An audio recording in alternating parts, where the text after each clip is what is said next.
time. But again, we say this a lot, that just because a matchup's bad does not make it unwinnable in any way. So we'll see if Monsanto can pull it out of the bag here. He does have a reasonably good sort of pre-mulligan hand. I do wonder what he's going to keep and what he's going to toss. I like a lot of this hand. Like, the Battle Guard is obviously a keep in every single matchup. Composting I like the look of as well, actually, because again, like we were talking about, your board is likely to get cleared in one of these early turns. It's just about how can you mitigate that damage, which I think the Composting does a good job of. Even the Org Merchant, I think, is not ridiculous, right? Just to be able to protect your Battle Guard as well, so that it can't be cleared off with a single Perpetual Flame, Lightning Bolt, or a Serpent Shrine portal either. But then at that point, how many cards are you dispensing to look for taunts is the problem, because you really want some extra taunts to go alongside the Battle Guard.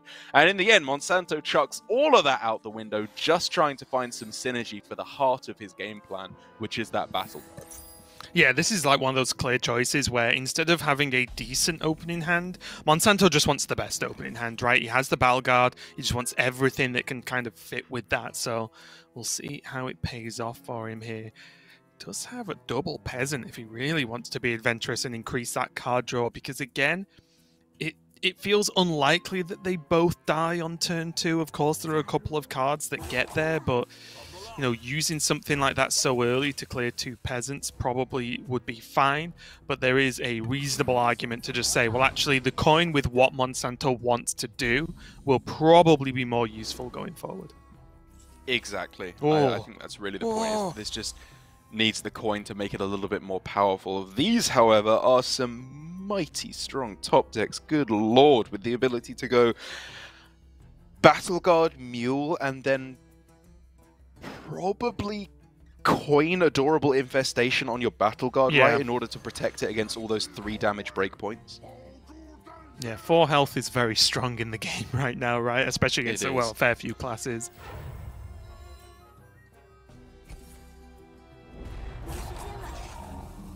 Go for it, makes sense. And also with the second Battle Guard now, obviously the Teacher's Pain hand, it does make it so that even if this doesn't work and say there's the perfect clear from Zhao Wang, then he still has a really strong follow-up, right? He still has good quality plays going up and can still plan for a big Battle Guard turn a little bit later on. A brave face hit here from Monsanto instead of trying to clear off the minion. There is obviously the ultimate board clear here now for Zhao Wang with that combo of the Novice Zapper plus the Landslide. A disaster to what was such a strong start for Monsanto. Now he has to completely reset his game plan, but that does make resetting his game plan a little bit more amenable with the 6 mana combo available in 3 turns of Battle Guard, Elune, and the Teacher's Pet. It's just a matter of whether or not he can effectively fill in the rest of his mana on these intervening turns. Yeah, he could keep it fairly simple, right? He can just use this second Mule and go for the Peasant to just put stuff on board and try and soak removal or minion trades from Zhao Wang.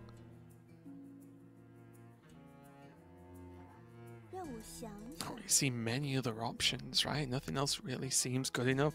It's definitely, you know, the Oracle's just dead on board if he plays it and tries to, you know, sort of cheat out the turn like that by playing the Oracle, letting it stick, which you can do against some classes, and then really getting it paid off in the following turn. So I don't really see too many options.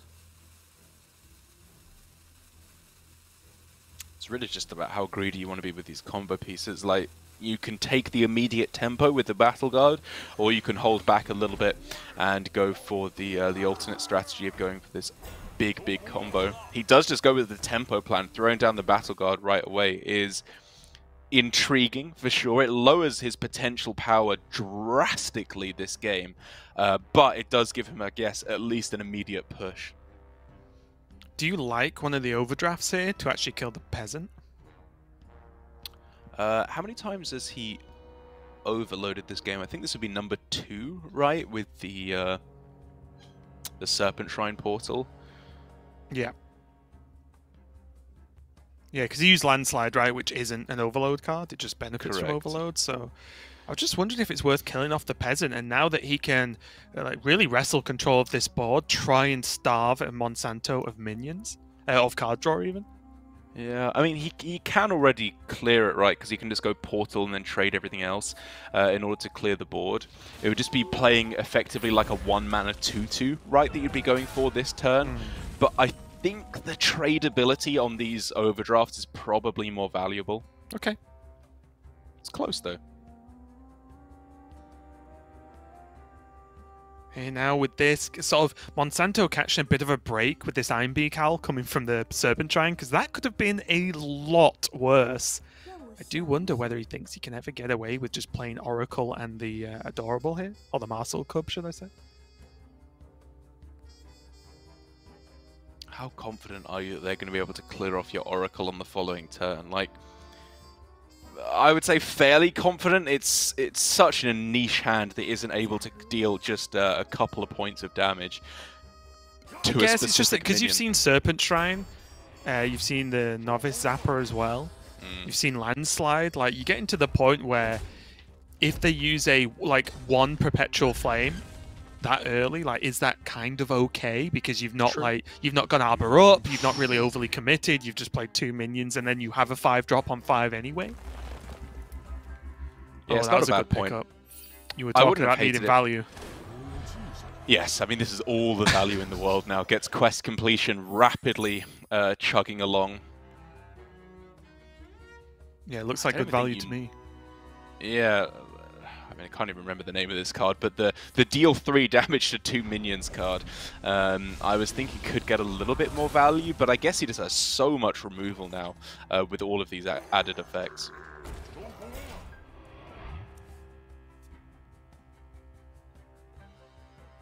Okay. He does need something substantial from these, though. Like, at the moment, it's not quite there. That's Vivid, true. okay. Yeah. These are okay, reasonable enough. He could trade an overdraft and still have another overdraft if he wants to, start using, just more overload this turn to maybe pick away at this teacher's pet. Yeah, I think I'm happy to start guidance. You have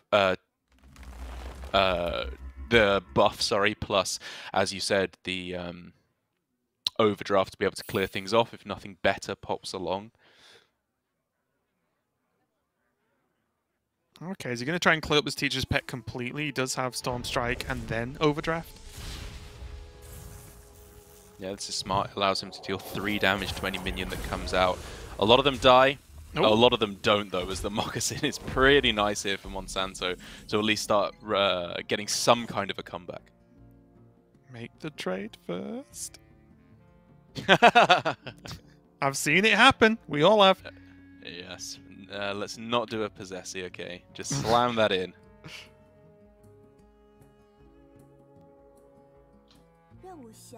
And then I wonder, is double Oracle the follow-up? Is that madness?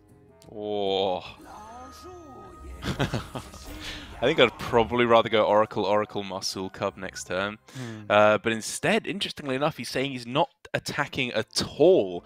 I guess saying that if you want to kill off the Grey Bow, you're going to have to activate its Death Rattle on a stealth. This is kind of clever, actually.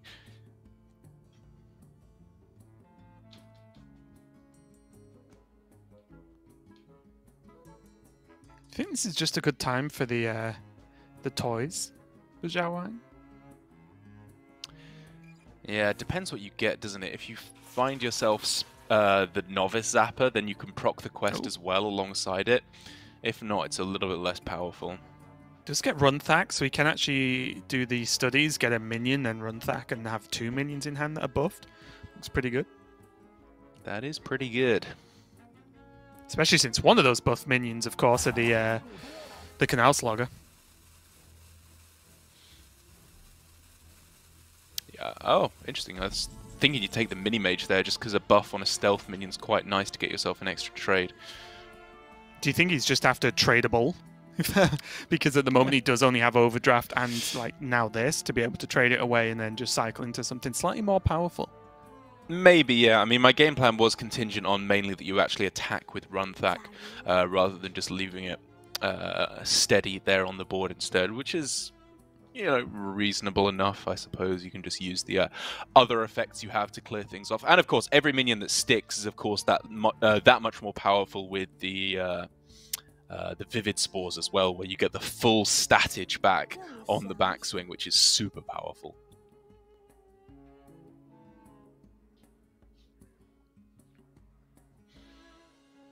Monsanto can only really deal with 3 of these, right? Oh, sorry, 4, because he can use the Oracle. Or 5, right? Because he can go for double. Oh, he's got the... Yeah, of course, Reef. he's got double. Yeah, never mind. Yeah, which is pretty Well, why sick. aren't you doing it then, Monsanto? Get on with it. It's a good turn. Hurry up.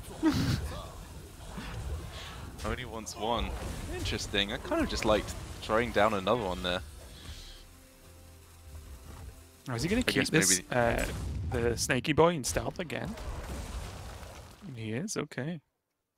He did smartly leave up the 2 weaker minions that can get resummoned, Yes. which is a strong play there from Monsanto, of course. Oh,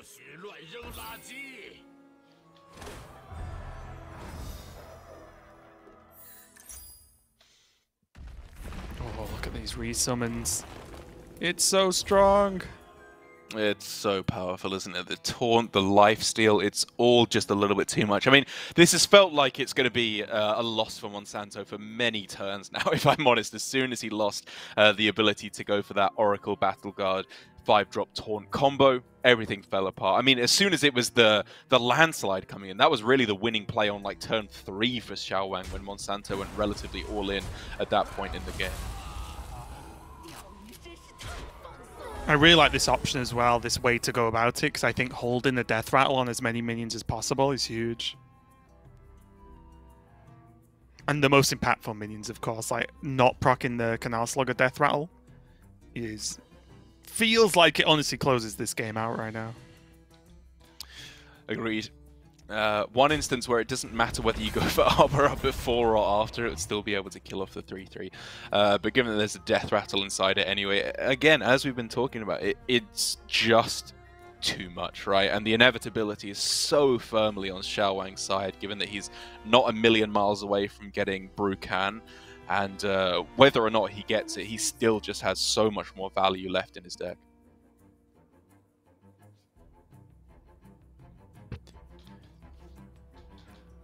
Yeah, it's not looking good, is it? I mean, Monsanto has to play something, right? Because he has this death rattle, so he'll want to have it onto the board. So he's going to hold this Oracle again and choose to just play the 1-1, play the Arbor up and say, right, deal with this board now. But the problem is, Xiaowang kind of just can. Yeah, I'm looking to see if there's any way you can... Oh, wow. Ignore it. Go face for 1,000,000. I was going to say if there's any way you can kill everything and then leave up the Grey Bow at the end, but obviously now there very much is a way. You have to be careful because after you kill a minion with... is it lethal? Is it ever lethal? There's 15. Then he can play the spell damage +2, Lightning Bolt for 20, and then his Overdraft will be 2 Overload, which will deal 4. Oh, Monsanto just concedes anyway. It was the perfect order. I think that added up. Someone let me know if you want to count it. I'm not in the best state of mind right now to do maths, but we'll see. I think you might be right. Yeah, I think you might be right. But still, regardless, even though Xiaowang might not have gone for that exact play, he was going to be able to just keep in control of this anyway, right? It was looking really strong. As you mentioned, from pretty much this turn, I think we talked a lot about Landslide before we got into the...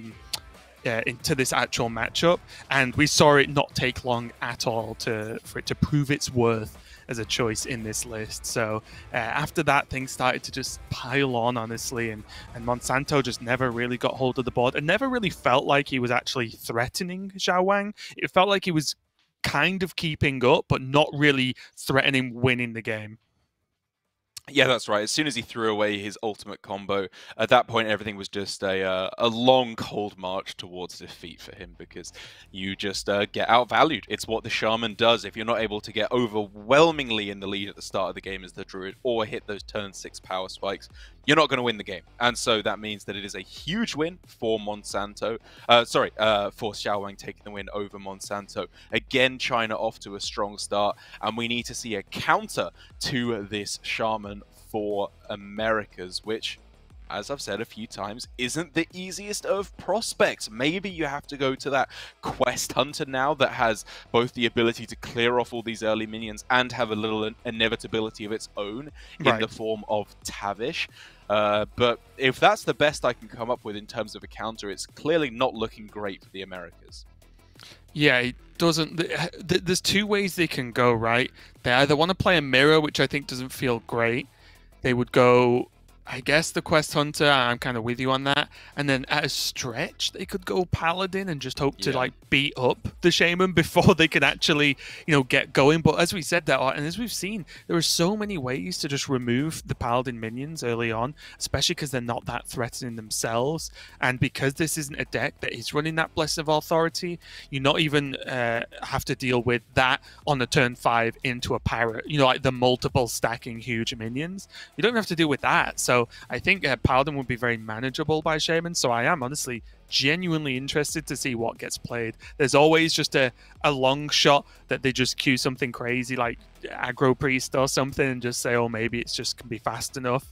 Because I think at this point already, and it kind of hurts me to say this, but it already feels like the series is going to be a massive uphill climb, and it has nothing to do with being 1-0 down. It's out of, 5 decks now? We're struggling to really come up with something that feels good against Quest Shaman that isn't a mirror match. Right, I mean, this is what would happen if Reddit got its way, right? If every powerful combo deck just got deleted from the game, as we're seeing in the ban phase here, it would just be these anti-aggro decks running wild, like Quest Shaman. With this one here, very few decks able to counteract it. If they knew that Quest Shaman was going to be the threatening effect that it is, maybe we would see some slightly different builds. I'm trying to run through my head, like, are there any builds of Warriors you could go for that would counter the Shaman? It doesn't really feel like it because their inevitability in terms of the combo, in terms of the control game plan, is not quite powerful enough, I'd guess, to defeat the generation that Shaman has access to. And therefore, because of that, like I said, I do think that the Quest Hunter is probably the best you have because it gives you early game board control and, of course, just huge amounts of burst damage at the end of the game. And even with the, 2 Canal Sloggers that China have access to in their Quest Shaman, that still doesn't feel like anywhere close to enough healing to be able to fight back against all that burn from the repeated hero powers off Tavish. Yeah, I do think if we were going to go digging really deep, that maybe one of the other druids would have been good if you were really considering Quest Shaman. Just one of the sort of slower druids, whether you want to look at like the sort of OTK druids that have been popping up with Smite or anything else. I think that might have a decent chance. But again, you have to weigh that up against the options of not being able to play aggro druid. But the problem is, if all of your decks that aren't combo are close to just being aggro decks, it is predictable, right? You can see what happens. Quest Shaman wins a game, they're 1-0 up, then you roll the dice on the mirror, and that's never a good way to approach a series. So we'll have to wait and see what they're going to pick. But either way, I don't really envy the position the Americas players are in right now. Already lost the previous match 3-0, so they've already missed out on 1 potential point by winning the series, and then they're already 1-0 down in this one as well, and have to really pull something out of the bag. That's right. We were running through the potential upsets they can go for. Looking closely at the Paladin, I guess, up against the Shaman as another one of these decks that they could go for. It's a matchup that I've played a few times on ladder, and I don't hate where the Paladin ends up in this matchup. Generally, if the game goes long enough, they get outvalued or out-tempoed, might be a more appropriate way of phrasing it, with the double charged call in order to get all these huge 10 drops. But they do have answers to those big plays. If you're relying on 1, maybe 2 charged calls at the end of the game to close things out, Libram of Hope plus Rush, Varian, or of course Libram of Justice or Barov can be used to clear off all those big minions if you miss on the Scrapyard Colossus. Because of all of that, I will say that I think Paladin has a decent shot. But even just the X factor, like the unknownness of the Quest Hunter, I think is worth a little bit more. Oh. And here we're getting Quest Hunter. Let's go. Okay, so very interesting here is this. Nalgadan will have to sort of manage his removal slash burn, because a lot of the removal tools are also burn in this deck. Whether he wants to use them up to try and rush the quest, or whether he wants to try and hold certain ones back to be able to have some kind of answer to an early minion opening here from Xiaowang. Speaking of minion openings, this is a nice fast one in the form of the Feral Spirits. Of course, Nalgadan can very happily answer this with 2 removal spells of his own. And then the rest of Xiaowang's hand starts to look a little more lackluster. It can burn through quest very quickly, but it does, of course, still rely on Nalgadan to play through a few threats of his own first. Yeah, he's just going to get this done for now. I do think he should start just throwing out these spells. This does allow him to clean these up, which is super nice, of course. And the key question is he's going to use the Arcane as well. Yeah, get that quest done right away. Even just having, if it costs 2 mana, being able to point that hero power every turn is really valuable. It can start to clear off all these mid-game or early-game minions, the One Maker, the Novice Zapper as well. They're just deleted from the starting hand. And from there, Nalgadan can very happily just go for playing his biggest spell each turn and try and get Tavish online. Maybe a straightforward response there from Xiaowang, and again, although that looks like a potential waste, it really isn't, because there just aren't that many minions that are coming down from Nalgadan here. I imagine we're going to see quick shot hero power. I don't know if now is the time to be greedy, whereas he could just potentially rush Tavish. Yeah, I mean, it's less about trying to get the draw from it, I think, and more about thinking that this game is probably going to go on for a little while, and if you're going to lose this game, it's because you get overwhelmed on board.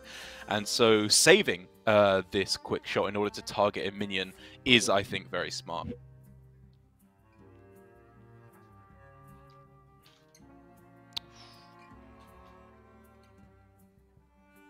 Going to be interesting how other potential minions come out as well, because from the Hunter, I mean, because it's difficult to want to leave a minion on board with this matchup because of Canal Slogger, and you don't want to give them easy trades and easy heal, because in a lot of matchups you can just be quite aggressive and know that all this damage is going to be kicking out consistently, and you can sort of finish, just do the last few bits of damage with Tavish afterwards.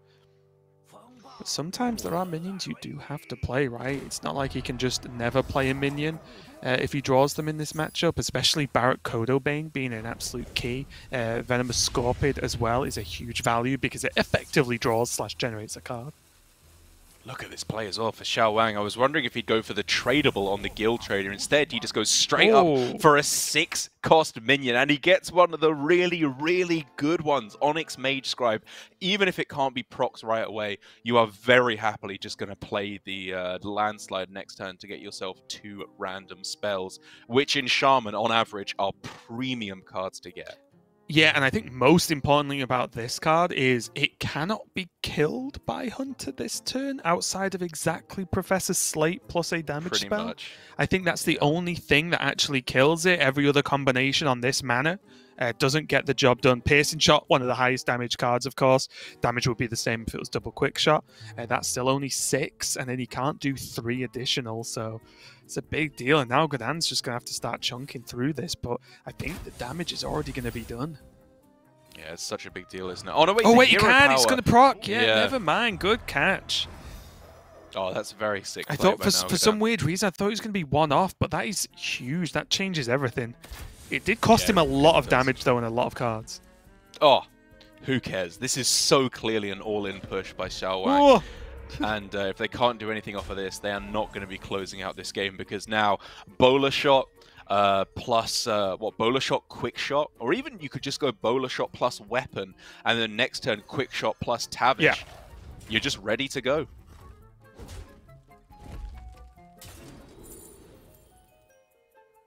It's kind of nice as well. He could use Explosive Trap and then Quick Shot Face, right? And then he can just get Tavish next turn. Or Bowler Shot, sorry. That makes more sense, obviously. But the yes. He could have actually done it the other way and then let the Explosive Trap go off, which then procs the bit of the quest. True, yeah. But never mind, because there's targets. As long as there's targets, you're fine. Yeah, I just wanted to make sure that he can definitely play it no matter what on these coming turns. And this is where things are going to get very, very interesting, because yes, of course, there is the Tavish quest reward for Nalgadan, and the 7/7 taunt, sorry, the 7/7 minion for 5 mana is a very, very big aspect of that.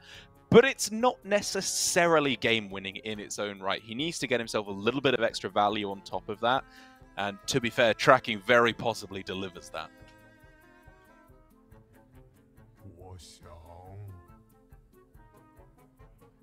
Bit of hesitation here from Nalgadan. Basically, if he trackings into not a 1-drop, then he won't be able to play Tavish as well.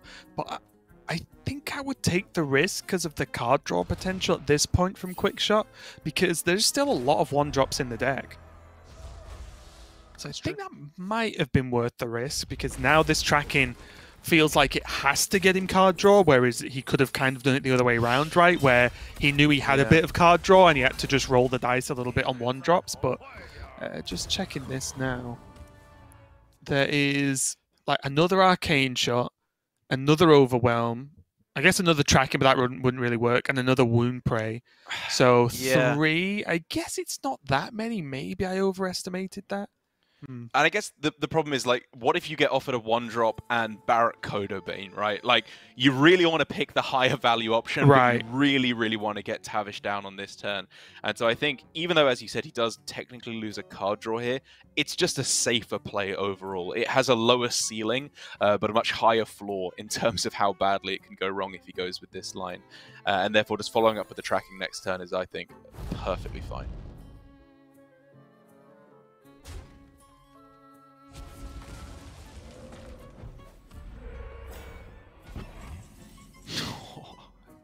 Okay. Hero power past this many turns in a row. That hurts. Yeah, and most importantly, this bowler just gets through these minions. That's an extra 7 damage to the face for no real effort whatsoever. Oh! Oh, and there he is. Yeah, I think this one's a wrap now. That is just way too much damage, way too much value as well. Yeah, I know this game, this series overall, and not just this one, but the previous one. You know, there were a few things that didn't go Team America's sort of way. I will say this game is not one of them. This is one of the best sort of outcomes of Quest Hunter I've seen for a while. Okay, the one saving grace in Instructor Fireheart comes out for Xiaowang. The Overload, okay, can be written off with the Overdraft, and it looks like he's just pointing it all face instead of even bothering trying to clear this up. Bolt. Lightning Bolt face as well. If he just goes Bolt, Bolt, Bolt, Bolt, I think that's lethal.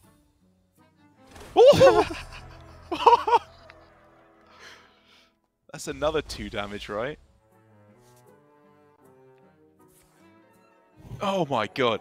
Come on, there's no way, right? Oh, he's got 2 mana, that's not enough. If he can get Lightning Bloom? Oh, it's just ending too short, the good effort, and for a second there, I almost didn't believe it, but okay. Nalgadan takes a game here on this Quest Hunter versus Xiaowang, so a good victory there for Nalgadan, but a good effort from Xiaowang as well. I would have been very impressed if he just went, let's just go for it, and he just killed him out of nowhere.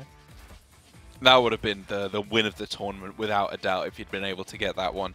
But Nalgadan, as we said, getting the win, getting the counter Q against the Quest Shaman is a huge deal, and clearly one of the main benefits that the Americas are garnering by going for this slightly less popular Quest Hunter as opposed to the Face Hunter. It just gives them a little bit more flexibility in their lineup overall, because going for the Shadow Priest that they have in addition to this, you know, Shadow Priest and Face Hunter are not the same deck, but they fill the same role in most matchups, but they're just generic aggro deck that does an awful lot of damage at the start of the game and then closes it out with a little bit of burn or hero powers as well.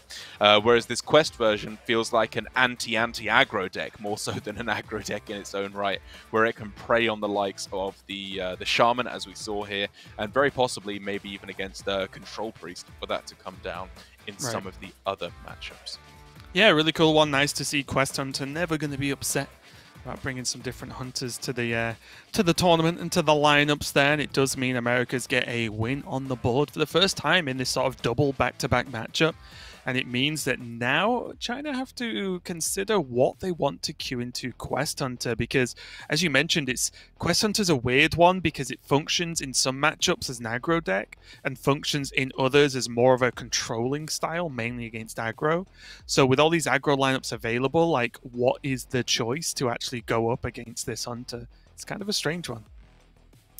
It is, isn't it? What are we looking at? Like, the Paladin can come through, I suppose. Again, I was talking about Hunter as a potential Paladin counter early on, but that was like me very much reaching, because again, as I was saying, these big minions are a little bit tricky for the Hunter to answer in the form of Libram of Hope and the Varian. Even the Devout Pupil is very, very annoying with the Divine Shield as well.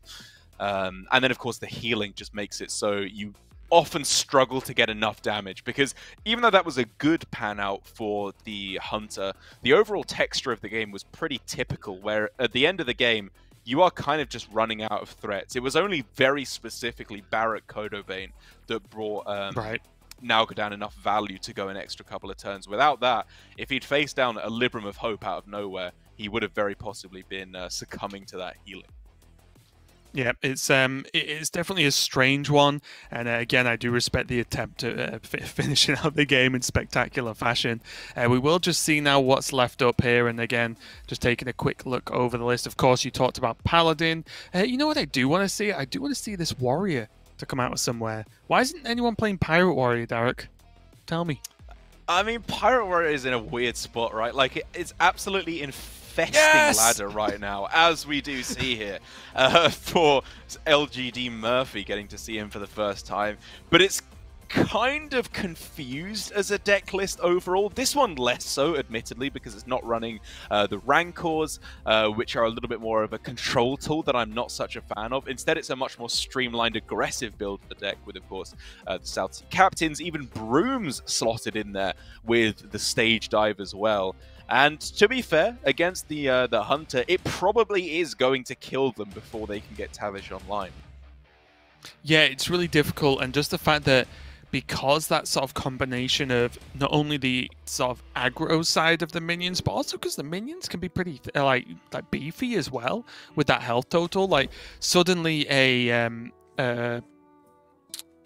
what's the word I'm looking at? Suddenly these one-drop removals from Hunter aren't actually killing things. They're just proccing the quest, right? And that's probably not going to be good enough when you need sort of this wide sweeping AoE.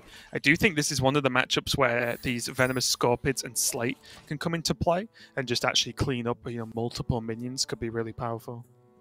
Yeah, these Scorpids are going to be sick, right? You can go for Scorpid plus Devouring Swarm to kill off a key minion in these early turns, be it South Sea Captain. I don't know, maybe you've missed a Smite as the game progresses a little bit longer as well.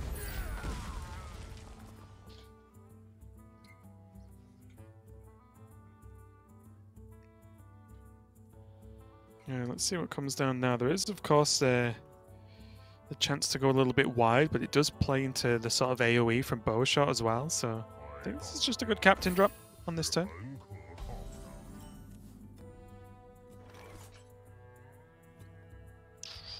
Ooh.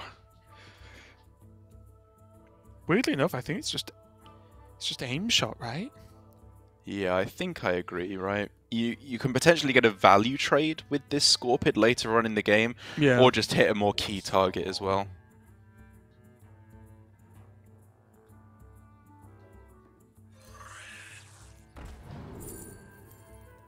Biscuit. Ooh. Maybe it is just Biscuit. You can even go like coin trade if you wanted to, or use it with the trade next turn. That's the thing, right? Now he can play it and trade it whenever he wants to just have a rush poison, which is pretty strong. Well, a couple of ways to complete the quest. Obviously, on this turn, he is going to draw a weapon so he can play the Cargo Guard, I guess, and then finish up with the Bloodsail Deckhand to cheapen the Whetstone Hatchet, 3 card names that I definitely knew before reading the deck list, and start swinging with the weapon right away to make room for the Fog Sail Freebooter next turn to deal its damage.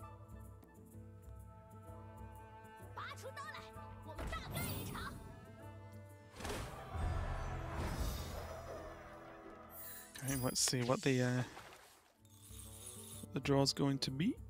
Okay. Do you think either way, just dropping that 3-drop is going to be really important here? Try to start stacking up the armor. Murphy knows that there's the Scorpid still in hand, right? Yeah. But I don't think that's a good reason to not play it, because again, you also saw the like, you know, the forced attack, right? So I think it's going to be okay for him to just play this out and expect this not to go. But we can see the Biscuit may have something to say. Oh, is it even the Biscuit on this turn? like, if you just go coin into the Barret Kodobane, you have so many strong removal plays next turn with 1 mana removal plus the quick shot plus the aim shot. Like, that can very likely clear everything up, in addition to just the 5 mana 3/5 body, which is kind of the best thing you can play on this turn. Or in addition to just Slate plus the 1-drop, 2-drops, and so on. Right? Sure, I mean, that's huge as well, yeah. Okay.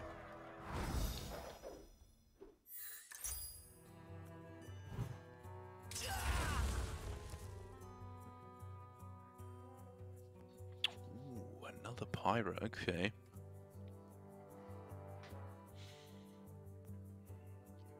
So that is gonna fire the cannons, I believe. I'm also putting 1 Pyro away from Rakara at the end of this turn. Yeah, and it just seems good enough, right? Like, I think it's also, although Rakara is no doubt going to play a big role in this matchup, I do think just going wide and not like making Nalgadan have the answers turn after turn.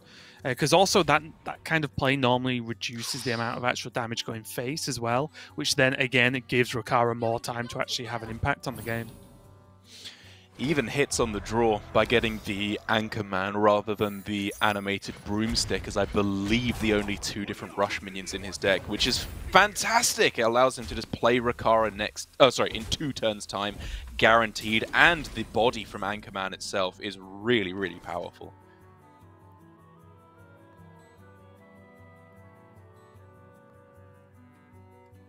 One of the issues that Nalgadan's slowly finding himself in is his hand is just getting clogged a little bit. Like, everything's just a bit expensive. This is a fine turn. I'm not saying it's the end of the world right now, but his hand for what he actually wants to do is very expensive, especially when he's he has managed to get this hero power of course 0 now, which is going to be a massive help.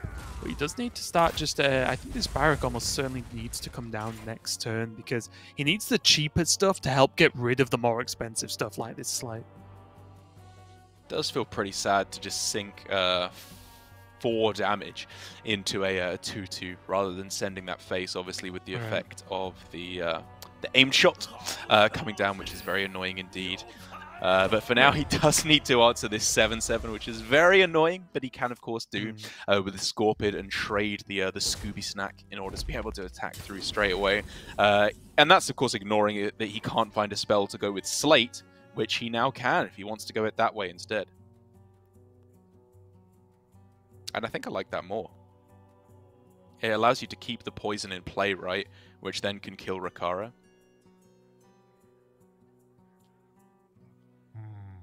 Keep the okay. Yeah, I think like you go so. 3/3 coin wound prey, kills off the 7/7. I was even just looking at Slate Biscuit wound prey. As in put the stats on Slate. Oh, because then he's just big, right? He's just a pretty big boy. So he might well live, especially just like this weapon's only a 1-attack weapon, right? So you can't really expect that to do much. And then the answer needs to be straight from hand for Murphy. Like, I think that's reasonable. You get to keep the Scorpid and maybe do something different with it going forward. So yeah, you'd then be guaranteed the play of Barret Kodobane plus Quick Shot next turn to kill off the Rakara when that comes down, which would also, I think, be perfectly fine.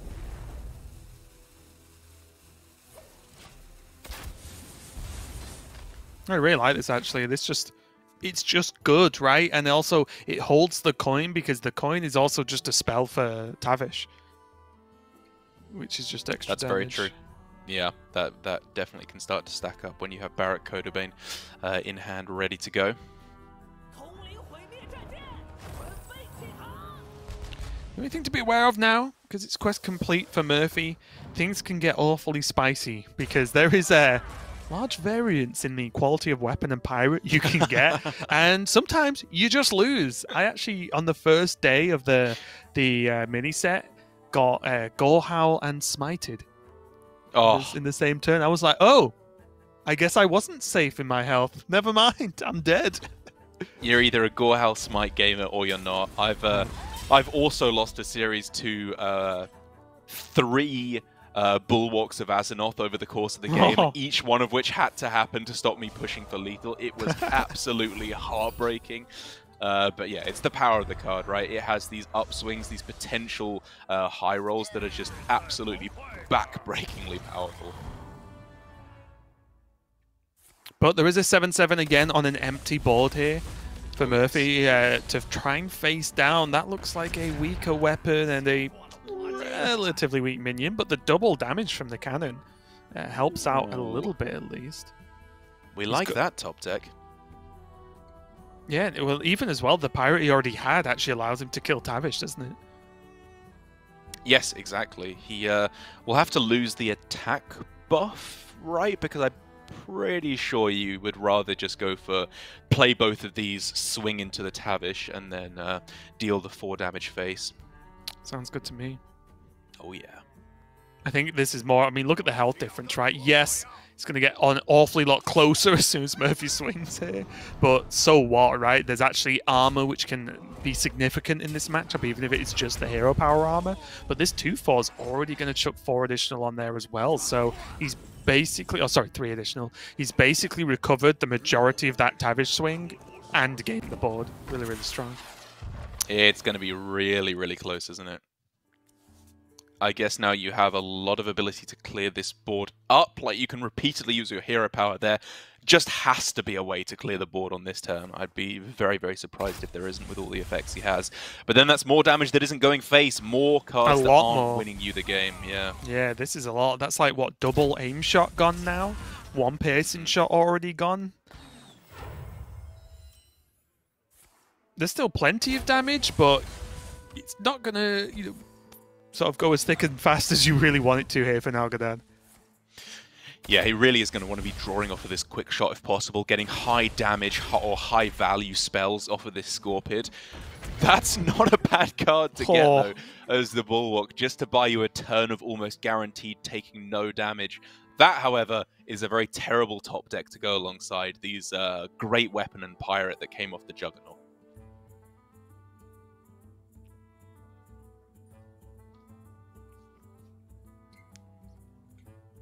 Yeah, I mean, this is even just fine, right? Hero power, play the minion, continue. It's fine. That's a 5/5 that needs to be respected, and if Nalgadan respected the previous board, I think a 5/5 and what, a 2/2 is a problem, especially knowing that if he just waits a turn from going face, he doesn't have to, like, all the damage going face to the Bulwark is pointless, so he almost has been handed a turn to deal with the board here by Murphy. Right, and so because the Bulwark kind of renders face damage pointless, I was kind of wondering if you just don't play the minion here, because you could save it to go with a potential top deck Smite for 2 immediate damage, which I think was worth more to me than a 2/2 on the board. Lock and load is nice, though, here for Nalgadan. It's not a bad pickup, not necessarily for right now, but more stuff is more stuff. When you're right, you're right. There you go. Tell me I'm wrong. For the longest time, I thought Lock and Load gave you Hunter spells. Oh, it would be so good if it did. It would legitimately and look at be this. a busted Look at card. that. It's like, you get this, and then you got a Hyena. It's like, no, I want a Hunter spell. Imagine, yeah, if it just gave you, like, quick shot, tracking, wound prey, all these repeated chief spells. Oh, it would be so strong. It's so Blizzard, sad. I know you're listening. If you want to hire me as the Hunter buff and nerf specialist, I'm all ears. Yeah, okay. Nalgadan effectively just exchanging a quick shot for an extra card in his hand randomly rather than using it to clear off a minion. Oh! There he is. All, Just lethal. Senior Smito coming in to close out the game. A huge win for Murphy, and you can see how excited he is to get that one. The Pirate Warrior was a dubious counter, not necessarily getting yourself the highest percentage points, but it worked out very, very well for him indeed, getting the win against that Hunter. And now with the Warrior in the lead, the counters become a little bit tricky for Americas again on the other side.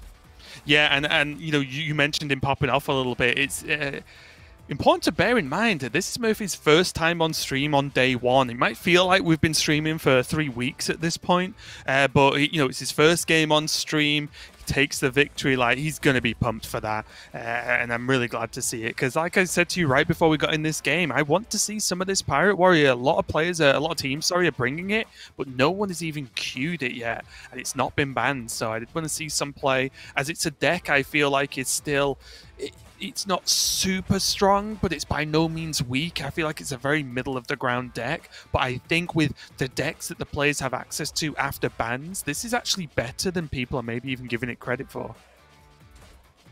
I think so. Yeah, I think this deck has a lot of value. It's you know, it's very popular on ladder for a reason in this Warrior. I've played against it a fair few times as the Shaman, obviously, as I've been playing an awful lot of that deck on ladder, and I do think that that would be a potentially very powerful counter queue available to the Americas region, because I believe they've just lost their Hunter and their Druid now, right, as the two decks that were queued by Nalgadan and Monsanto, apologies. And so being Nayara the lone player left, I'd have to imagine that the Shaman is the best deck both in terms of versus this Warrior and also against the field remaining for China as well. And a more fitting chance at redemption there could not be, because already she was tweeting out that the pressure got to her a little bit in missing that lethal. She wants a chance to prove herself again. And so do I. That was not the kind of outing that we expect from Nayara with the kind of play we know that she is able to put forward. And if she can keep her nerves in check and go with the more standard type of play, the very high level of play that we expect from her, the Shaman should be able to get the job done. Yeah, and it's going to be good, right? It's important. Things like this is you know, you're more than allowed to be nervous. It's, you know, a high pressure scenario, and it's very easy to just lose concentration, make a slip up. But most importantly is then sorting it out afterwards, right? Next time you play, you refocus in, and you just make sure you're doing everything you possibly can to grab a win. So it would be important to just have another chance here. But I will say the pressure is on, right? China once again 2 points up in this series specifically, and it means that Nay wouldn't even have to just win one match, but would have to win 2 back-to-back. So definitely a true test to maybe see if Nay can recover from the slight hiccup we saw earlier on. A test indeed, but one that I hope that she can step up to prove to the rest of the Americas players that she is pulling her weight in the team. As you know, as I was saying, I thought she was doing at the start of that Shaman game. I think the early game was played spotlessly by her. It was just that end, and now up against the Warrior. As I was saying, I think that overall Warrior is a fairly good matchup for the Shaman, and this build I think actually makes it even better for the Shaman, because while I was saying that losing Rancor does hurt some of, having Rancor in the deck makes it feel a little bit confused, losing Rancor does definitely hurt you in this matchup, because it just allows you to clear off these wide boards and these tall minions with the Barov as well. But Nayara disagrees, doesn't want to go with the Shaman, instead queuing up this Paladin versus the Warrior, which admittedly I can see the allure of these big taunt minions that Warrior really struggles to get through given their relative lack of removal, can just lock down the mid stage of the game. Yeah, do you think this Paladin pick is a choice mainly for this specific matchup, or do you think the idea is the fact that it's got potential game against more than just this matchup? Because of course we said great if Nay wins the game here, that a win is a win and that's a fantastic start, but Nay needs to win 2 in a row, so surely you can't pick a deck just to win this one game, because if you win this game and then get hard countered the next, it doesn't really matter that you won the previous game, right? Like, you need to win 2 to make it count. I don't actually think so. I think with the remaining decks available for China being like Face Hunter, Aggro Druid, and Shadow Priest. Those are the fodder for Shaman. That's what it beats, is those three specific decks. And so I think if you're looking at it as a whole, I would have preferred the Shaman, whereas, you know, this Paladin is okay against those decks. It has a lot of taunt, a lot of heal in the late game. It's just that early game where it's very, very susceptible to that high amount of pressure from these aggro decks. So I guess Nayara just saying that she really, really likes this matchup of Paladin against the Warrior, and I'm very much willing to believe her. It's not a matchup that I am very familiar with at all, in all honesty. Well, let's see how it plays out. Nothing really to do on turn 1 unless Nay wants to shuffle, which I think she definitely should do there. Not many reasons to hold a city tax this early in this matchup. There aren't really the 1 health minions you're looking at aiming at. It's much better to just get an additional card, hopefully a minion, which she did hit, so then she can coin the Banana Man out and then buff all of these. And I think now with that second 5-drop, I don't even want to coin Banana Man anymore. I want to go Banana Man coin 5 into 5, right? I think this is fine. Well, the problem is at that point, there's a small chance she might have fallen too far behind. This going for the weapon clears off the 2/2. It can almost certainly clear off another minion next turn, in a lot of outcomes anyway. And it's more minions in hand for Banana Man to buff. These are all fantastic points. And I guess at this point, when you've gained 2 Murlocs in your hand, it's probable that your turn 4 play will be decent anyway. So you know what? I'm on board. I don't think it's a ridiculous way to go about it at all.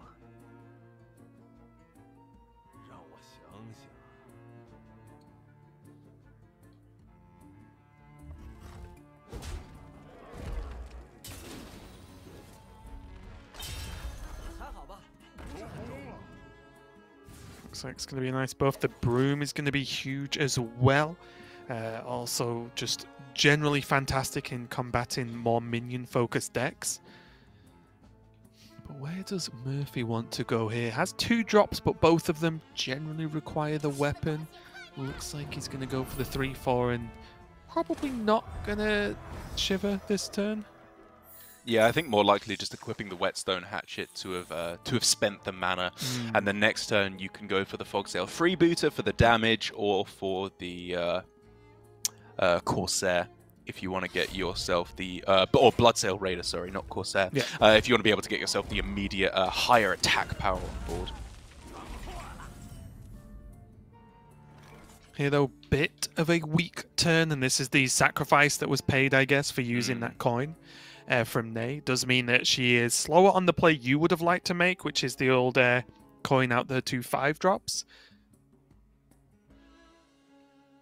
That's true, but at the same time, with the play I made, she would have hero powered on turn 2, which means she'd be so much further behind in this instance. So I do think that you and Nayara were probably correct in this instance, and that going for just the immediate tempo gained her a little bit more.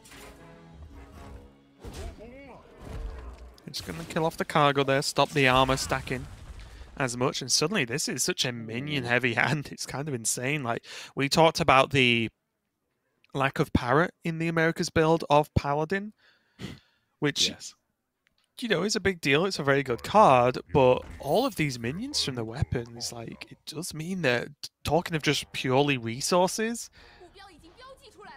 Nay's looking really good here. Like, she can go 5 into 5 with a 1-drop if she really wants to play the Broom. And after that as well, there's just endless waves of Murloc. Even with that Mutinous probably coming in clutch. She is looking good, especially with that outcome on firing the cannons for Murphy, because he is unable to clear off the 2/2 here. And, well, sorry, unless he wants to trade in his 4/5 here, which does not sound like something that I would be interested in. Wow, but he is.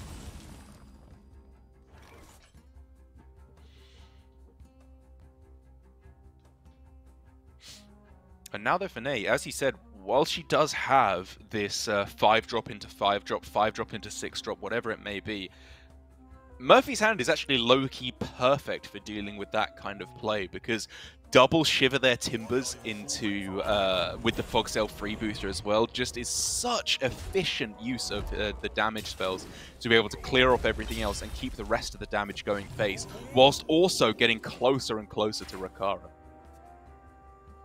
Yeah, it's scary though, because Nay's also getting closer and closer to that Libram of Hope, right? Which is going to be a real problem for Murphy if he doesn't end this game quickly, as I'm not sure after Libram of Hope and still having more follow-up, as we can see the million minions in Nay's hand, if that's going to actually manage to outweigh the Juggernaut, which I'm thinking, well, might. Okay, so you go Captain, Swing, then Fog Sail, then you go for the Shiver Their Timbers as well for the perfect order here. I like this a lot. Gets you Rakara in hand, gets you clearing off this minion, more damage going face, more damage yet to come next turn as well, and very importantly, as you pointed out, while that Libram of Hope is so scary, it's a full turn away. Yeah. And big deal as well, a full turn away from Mutinous coming down. Not that it would make a difference, it would just be lethal, of course, True. but would be very funny if they just a generated Mutinous kills the quest reward, Rakara. Really, just going for the Devout Pupil here. I wonder, you know, Nayara could have gone for the more obvious play of Aldor Truthseeker plus the Broom to be able to get double playing of the Libram of Wisdom, sorry, and then gone for a much cheaper Devout Pupil the turn after. This does, of course, get the Divine Shield, and it's a more immediately powerful play, but it's still a little vulnerable. Oh, it's so close, right? Because unless I'm going crazy, this is not lethal. I think that will be lethal, guaranteed. You either get Broom or Anchorman, which always wins the game. Oh, of course. I wasn't thinking. Yeah, okay. I'm being very silly. That looks like it's going to be the lethal. Yeah, I think for this matchup, Shiver was just MVP, right? It allowed Murphy to keep the tempo, and that 1 mana deal 5 is absolutely huge. Murphy takes 2 victories now with that Quest Warrior, and that means the series, for the second time today, is going to go to China, so being able to grab 2 points. And suddenly now, when we look at the total scores across the board for both of these regions, the Americas won the Battlegrounds portion, so they gained 2 points for the tournament.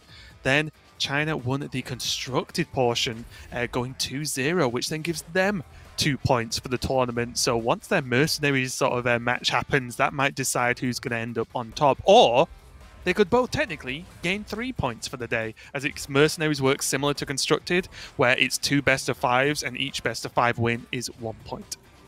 That's right. Each of these matches or each of these triathlons, if you want to look at it that way, with Battlegrounds, Constructed, and Mercenaries, can end in a draw between these regions, because it's not about necessarily, as I was saying earlier, beating your opponent. It's much more about getting yourself as many points as possible come the end of the 3 days of the round robin, where every region will play all of the other 3 regions, and then the lowest point region will be relegated out on Sunday, whereas the top 3 will go on to try and fight for the trophy.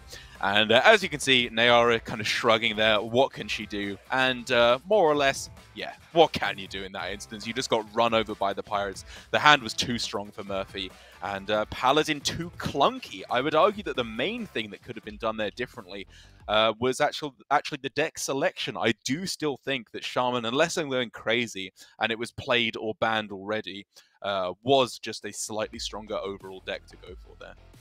Yeah, it was. I think it was just one of those days, at least for the Constructed Americas team, where sometimes things just don't go well, things don't go to plan. Maybe that in itself, from the first match, threw them off a little bit.